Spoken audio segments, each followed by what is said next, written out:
are are strong but loosely held. This is clear on who you are, but that you actively seek out blind spots. You actively seek collaborators so that they can kind of poke and at your own curiosity about how you might be better or how your idea can be better, and just sort of surfacing those that active blind spots. So self-awareness is really critical for how are we showing up? Do you know? Have you asked? And that have you asked piece is really interesting, because we can be really self-aware, but as you saw, like how others see you starts to shine different lights on what we might think about ourselves.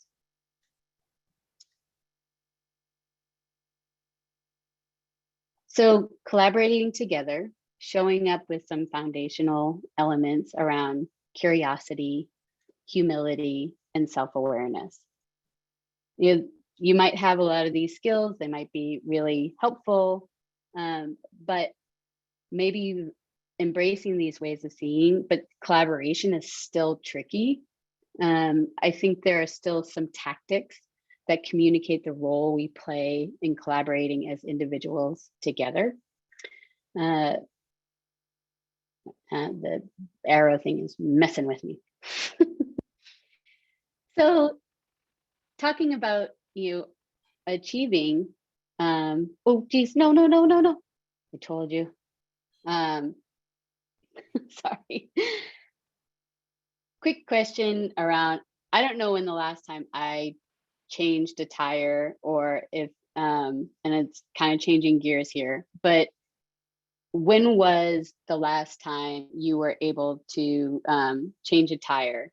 And if anybody changed a tire within the last sort of year or 2 years or pre-COVID, how long did it actually take you? And oh, nice, Mike.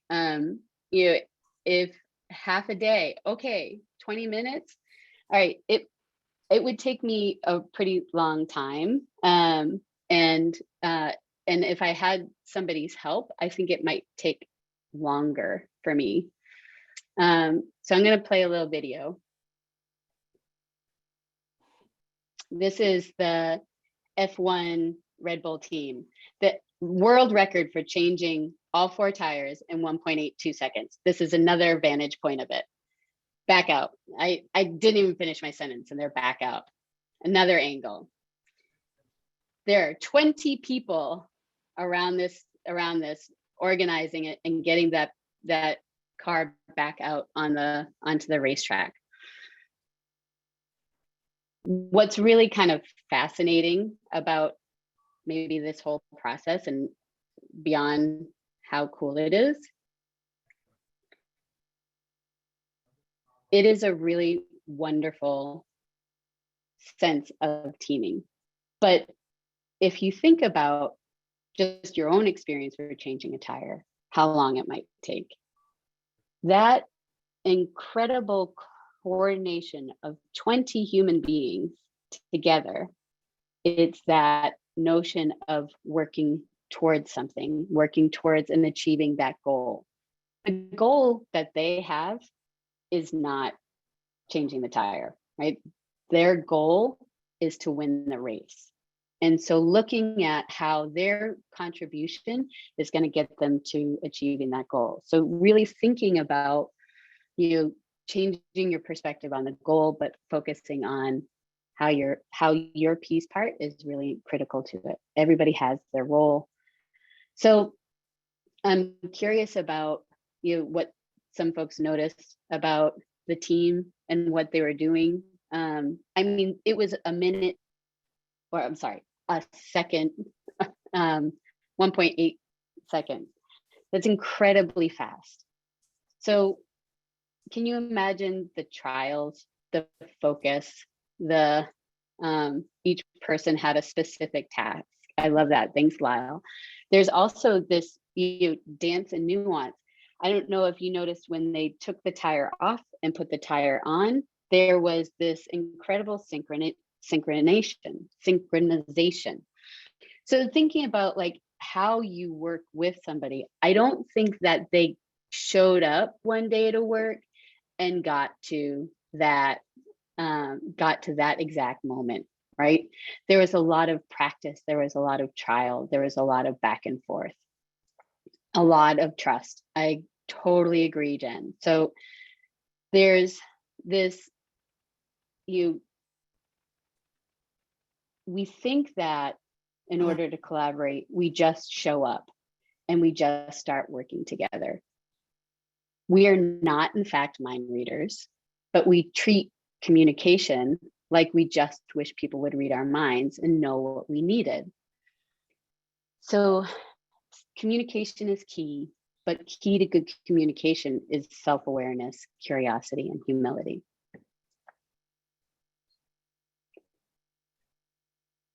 The elements to achievement: helping to share our skills, outlining our shared expectations, and of course, vulnerability and exposure.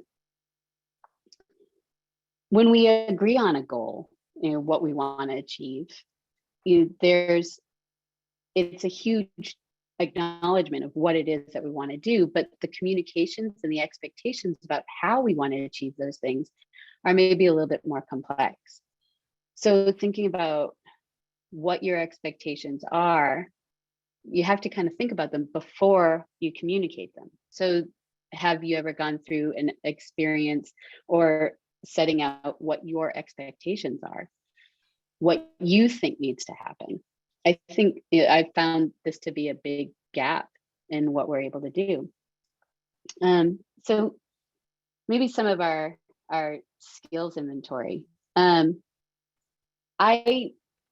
talk to anybody and everybody and have my entire life. This is not me. This is a picture from a Wall Street Journal article about being able to talk to people and talk to strangers and what that does for our sense of community. And what resonated to me about this image is that I've been this person. I sit in an airport. I used to sit in an airport. I used to sit in public places, and I would strike up conversations with anybody. And I thought it was just, everybody, that happened to everybody. But until recently, I started learning that that was actually a leadership style of mine and skill in which, by recognizing and seeing people, they felt open to talk to me. And, as a design researcher, that's a great skill that helps people open up in the observation. So this is, like my superpower is in fact listening and prompting folks to feel comfortable and safe so that they can, talk. Ooh, double. There's this really interesting spot around when your skills look easy to yourself and they look easy, it's pretty effortless, and in combination with it not necessarily being perceived as valuable externally, there's this weird little imposter syndrome that kind of pops up. And so we don't think it's a lot to do to sit and listen to people, to see people. I know I didn't think it was very valuable because others didn't value it. And so I felt like an imposter when I would, kind of sit in and see people and grow their skills. It goes by a lot of different names: shit talker, saboteur, all those really terrible things that say, like, the thing that you do that's incredibly valuable and you feel internally self-aware, valuable, and it's not met with external, there's a little bit of conflict and friction there. So communicating those value systems, communicating what that means, what your skill means, what your skill brings, is really helpful, but it's also really important. It brings us connected to the work. So when something comes naturally to you, it's really easy to discount its value because it's effortless. So maybe there take a look and take an inventory. I have my little dorky map here. My superpower, I like spider graphs. They're really fun. But what I would ask and invite you all to think about is, as designers, we tend to do this all the time, the superpower skill, but we don't necessarily do it in a way that we're preparing to share it with others, and or asking people who aren't doing the same thing. So being able to verbalize, externalize, and reveal what we're actually really good at and what we want to improve on, what isn't, and what we don't want to do at all. So helping to externalize and verbalize with our fellow collaborators what we're good at is really about helping identify our accountability and start to outline our expectations. I had a little bit or the thing here. If you wanted to add in some of your superpowers, I'm curious what folks feel like are their superpowers and how those superpowers are maybe met. So maybe add that in the chat as well.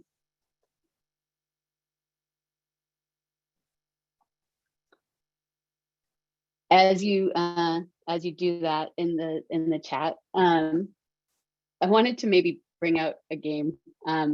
One of the reasons why games work is we have a shared, agreed upon set of rules. This is home base, that's first base. We're gonna do all kinds of activities around, we're gonna hide only downstairs. You can't go upstairs. They're the boundaries for why games work. If you ever come to play Monopoly at my house, I'm probably gonna annoy most people because of my internal house rules that I always forget to relate to people until somebody puts down the first hotel. And I'm like, no hotels on this game. And the response is like, wait, what? And it's this ultimate like house rule cheater experience because I didn't set out those rules when we started to play the game. I didn't set the expectations. I didn't say, what the boundaries were or what our house rules were. So this idea of being able to articulate what's really familiar with yourself and maybe your team, and then being able to express that and pull it out is really kind of important. So setting expectations about how we work together is an incredibly similar thing. When those rules of engagement, for folks that were here earlier, I talked about a course I took this weekend on coactive training or coactive coaching, in which we created this really fabulous thing called the Designed Alliance. And designed alliances aren't too dissimilar from social contracts or project briefs, or they outline the rules for the relationship, for the collaboration. They usually entail things like values, behaviors, contribution, and time. The Designed Alliance sets up the relationship that the collaboration can exist in. The intentional, articulated, and flexible contract with the team. I love that flexibility because as you start doing things, you might realize like, oh, no, that's not okay. That's not how I want to be talked to. That's not how I think we need to, proceed further. But being able to set those boundaries up, support and empower the collaboration. I have a really bad example of, in the office, tuna fish sandwiches are never allowed or whatever. But in my space, you could totally eat a tuna fish sandwich. It would be okay. It's not a good example. I've already had that feedback, but I think it's so there's, of those expectations, I'm bringing back and redrawing this picture a little bit. We have Kramer, who is the content guy. He's able to find all kinds of wackadoo things, can bring it all in, but he's going to be the one that just pulls it all in. Jerry is the humanist. He's going to think about the ethics. He's going to push the buttons. He's going to learn what's going to drive us from a visceral reaction. Elaine is an incredible editor. She can clear out all the noise. She can tell a really good story. And George is a hype man, right? George is the guy who's he's not going to do any of the work, but being a hype man is incredibly important and hard.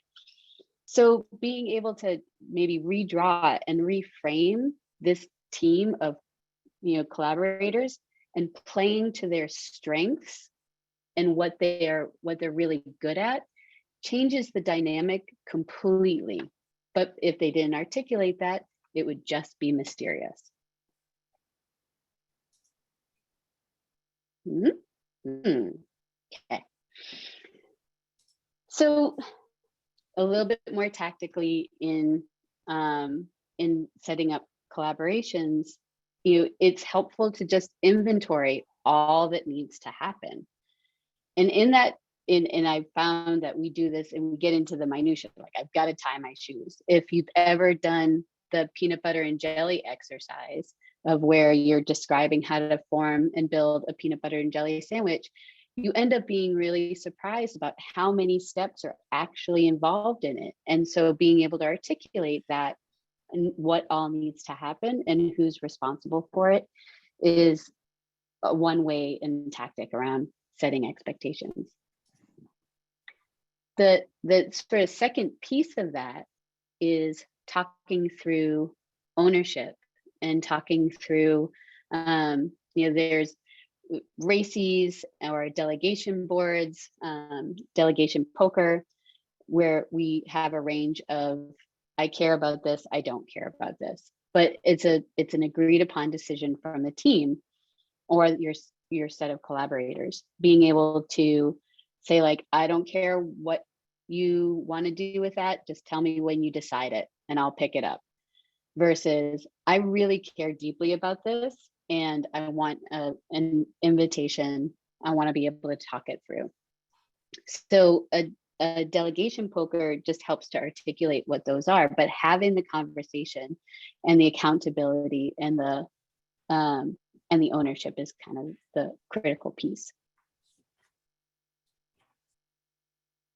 So lastly in this is vulnerability and exposure.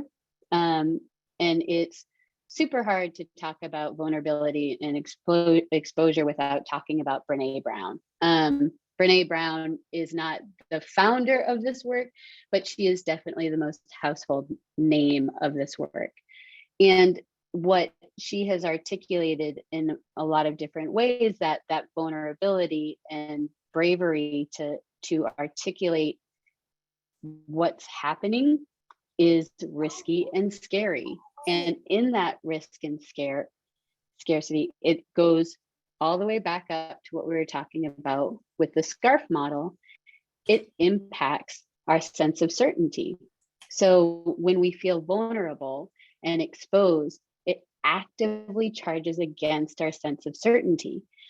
So, and threatens that. So what she recommends and what I've seen work really, really well is that when we feel vulnerable and exposed, we step into curiosity.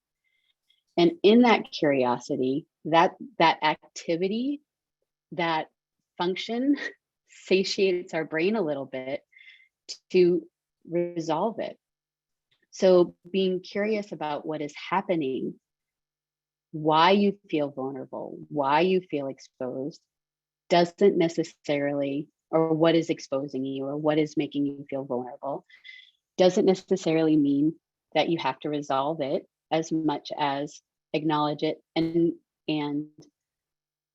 start to work through it. So it's this really interesting dynamic that vulnerability and exposure in collaboration, because we don't have the skill that the friend always has and we want to be able to set it up. It sets us up for this uncertainty without resolution or without a way to approach it. So somebody mentioned, and I missed it for the name, but we were talking about trust and building that, allowing ourselves to be vulnerable, allowing ourselves to work through that vulnerability and exposure with curiosity in a safe environment set by design alliances. We're initiating how we're going to work together. This is Knapp's relationship model, if you're familiar with it. We go from initiating to experimenting, and you go back and forth until you start to move up the ladder into the next level of intensifying in a relationship. Knapp's model, it really just starts to outline how relationships are built and how they go down. And I forgot nighttime. I just realized my skin, everything's going dark. So initiating, experimenting, and intensifying in our relationship as we're building out and working towards collaborating and achieving together, we're kind of dancing in this bottom. And if you're so lucky to have a team that you have, for a long time, oh geez, builds, you're fun. That's why they tell you not to do it, right? But they're so fun. So initiating, experimenting, intensifying, integrating, and bonding. As we form relationships with our collaborative partners, we're looking at how we are just going to be dancing in initiating, experimenting, and intensifying. Yes, Jen, it is. So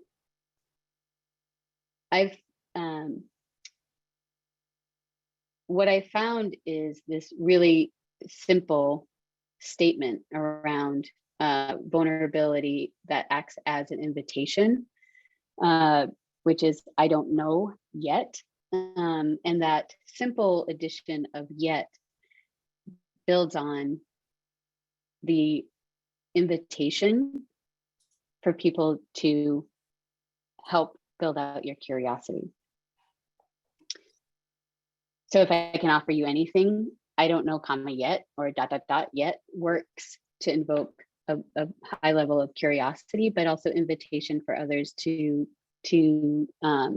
help answer that. So, just to kind of summarize, talking about achieving our shared skills, expectations, and vulnerability. These are the ways that we can show up and tactically communicate how we're going to achieve something. And then all together, we have collaborating together to achieve, the building curiosity, humility, self-awareness, so that we can share our skills, our expectations in a vulnerable and exposed way that gets back to our curiosity, humility, and shared skills. So with that, I'm wrapping up. So I appreciate your time. Be brave, have fun, and be curious. And we're gonna open it up to a Q&A, I think, if that's right, Maddie. Absolutely. And we're gonna go off screen share, right? Sure. Yeah. So if anyone wants to unmute to ask a question or post it in the chat, I can read it aloud. Can you explain the rock in the balloon concept again, please? Sure. So rock to the balloon I have this intense, or maybe it's not so intense. I love big ideas, and I usually will challenge somebody because my ideas are a little out there. And my ideas being out there, they're sometimes grounded in the reality that we live in. But every now and again, I can get a collaborator who is willing to listen, that their ideas can be improved upon, and it's enough to lift the rock. So while the rock is kind of, it's still grounded, but it's still kind of bouncing along, and moving, and it's a progressing forward. But it's that ideas can progress a little bit more, more with buoyancy. I hope that makes sense. Did that make a little bit more sense? So the balloon is the collaborator, right? Well, the rock is the collaborator and the balloon is the collaborator, but it's the relationship of the bouncing, the Got lifting. it. Yeah. Thank you. No, I'm still working that one out. That one's it's definitely a visceral feeling when you have your idea that you think is maybe a little wackadoo, and somebody's like, nah, maybe, and it invokes their curiosity, and that's when the rock gets lifted. Ooh, Gen B, grounded buoyancy, movement, but with some control.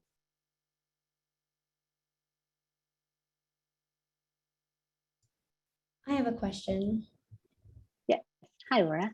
Hi, Jody. Thank you for giving this talk.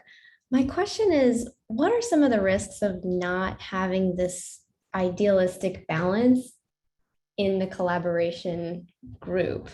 What you described is really an ideal collaboration scenario, but all of us would love to live in that utopia, but what does really happen? And it seems like it's normally a little bit unbalanced. How do you course correct when you find teams that are unbalanced? Yeah, I can't tell you enough, like how much that inventorying of what needs to be done and who owns it. What I found works, that I end up starting there, because there's usually some assumptions about what needs to happen, and what I found really interestingly is that the people who are the most stressed out, the ones who are being the most difficult, tend to think that they need to do all the work, right? And they don't know how to share, or they don't know how to distribute their work, or they don't, some stuff that isn't even on their, shouldn't be on their plate, they're like, oh no, but who's going to write the documentation? It's like, duh, not you. So being kind and gentle with people is helpful too, but it's really, I found I can be a lot more crisp and frank when and accountable when I get people to articulate what's in their head. Design thinking, before it was design thinking, we used to just call it the democratization of the sticky note. And it was, being able to put out all the ideas so that you can synthesize them really, just like simply. And in that, we have the opportunity to just get people to articulate. But what's hard is that articulation. I find that tends to be, but getting people, and I do a lot of exampling, if you will, or modeling of safe behavior. Like it's a little manipulative, but I'll say it anyway. Like I'll always include a little error in my agenda, or I'll spell something terribly, and somebody will always take the bait and correct it. And it's like, oh yeah, thanks. Oh, whew. Like I almost look like a jerk, but I'm not. So let's go forward. So that little bit of invitation, or that modeling of what it looks like to, say like, what, I really thought I maybe had to do all this work, but I'm hearing you can actually do some of it, or we can balance this. So there's this little, it is ideal, but what I found, the more practice I get with articulating my needs and being able to challenge that. Honestly, my game changed entirely when I learned about SCARF. That was when I started realizing that I was affecting people's sense of certainty and status. And it was almost always those two things in work, their status and certainty.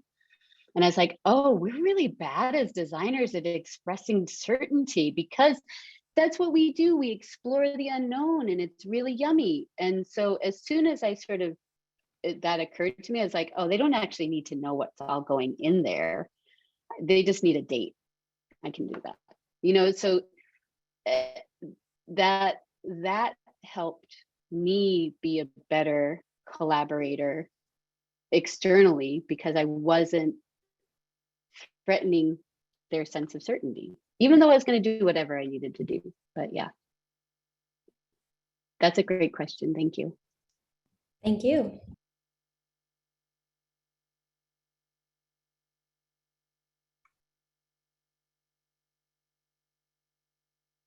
There's a lot of good dialogue happening about psychological safety. And I think we have, it's been a fabulous shift in, I think, the way that we do business, that we have, like, again, it's like a COVID lining and a Black Lives Matter lining, that there is a tremendous amount of awareness about how we show up and how folks have to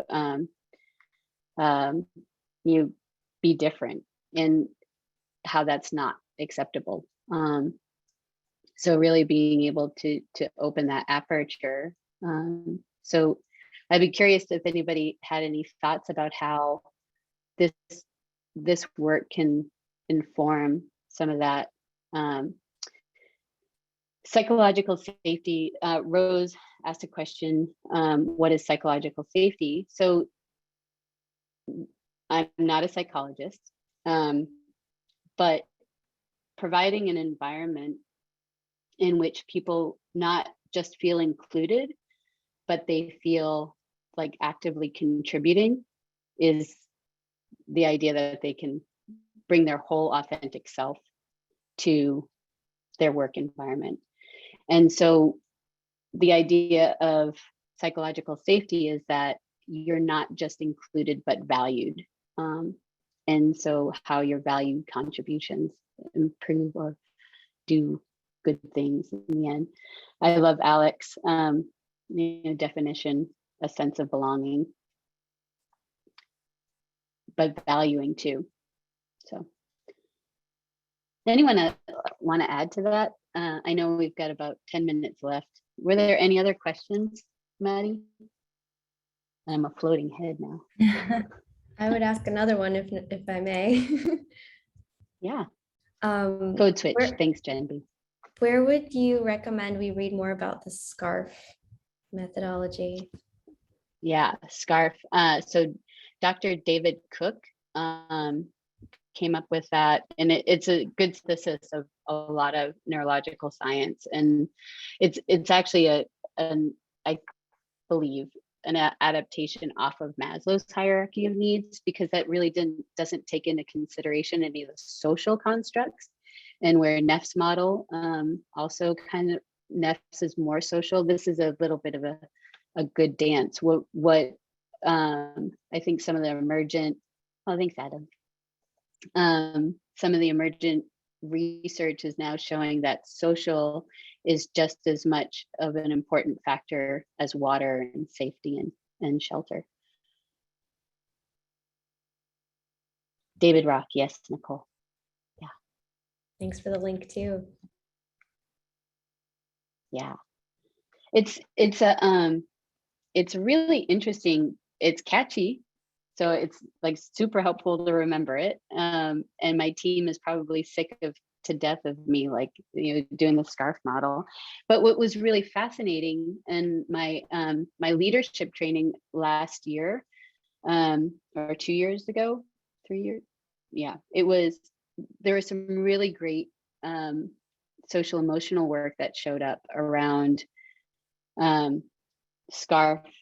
And if you aren't familiar with Carol Dweck and her work around growth mindset, where, growth mindset, a lot of folks are like, move, move, move. It's actually learning, and the intent flips around having the right answer and valuing the right answer over discovery. And so growth mindset is, like that curiosity, discovery, and yeah, growth and discovery.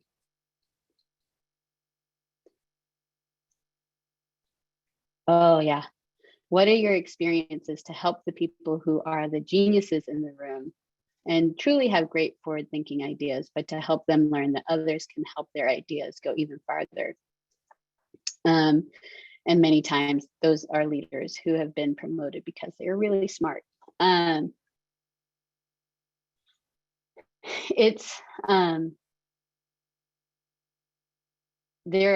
seen a few examples of where what you offer is so different from what they offer, right? So like, yes, really smart, but are they deeply empathetic? Are they able to see the impact of a visceral decision? There's metaphor is such a great way to kind of shift their mindset. And stealing my husband's thing, but we have a lot of really smart people at IBM.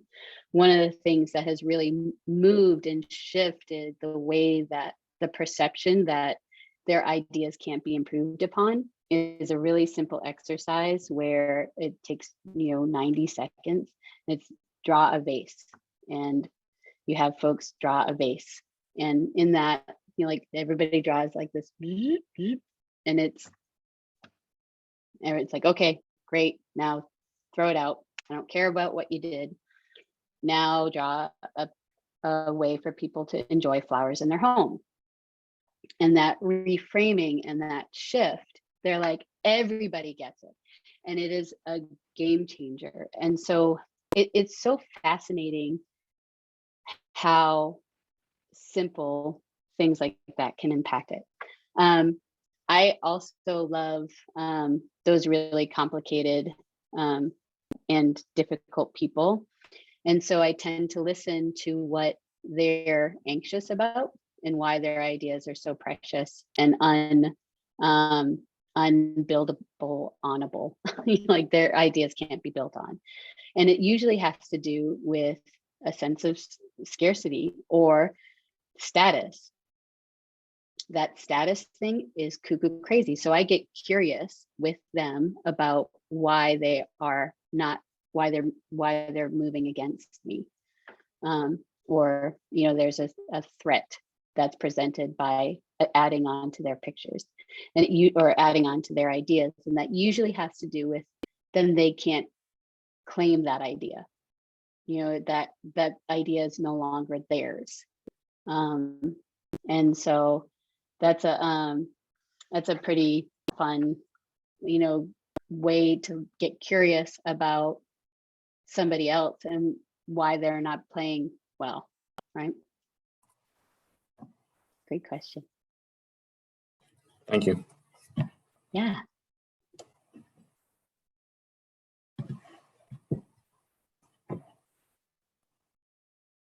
Yay. Thanks. Have an awesome design week. It's been so fun. Thanks for letting me butcher through this content for the first time and being such great listeners and great questioners. It's new format, trying it out. So thanks for being a great audience and providing good questions. Thank you so much, Jody. This was wonderful. I think we all learned a lot. The chat had a ton of wonderful comments. Loved hearing about everyone's superpowers. So thank you so Same. much, everyone. Please fill out the survey that's in the chat and join the Slack and join us for our other events during Austin Design Week. And we'll see you. Yay. Bye. Thank Have you. fun. Thank you. Bye.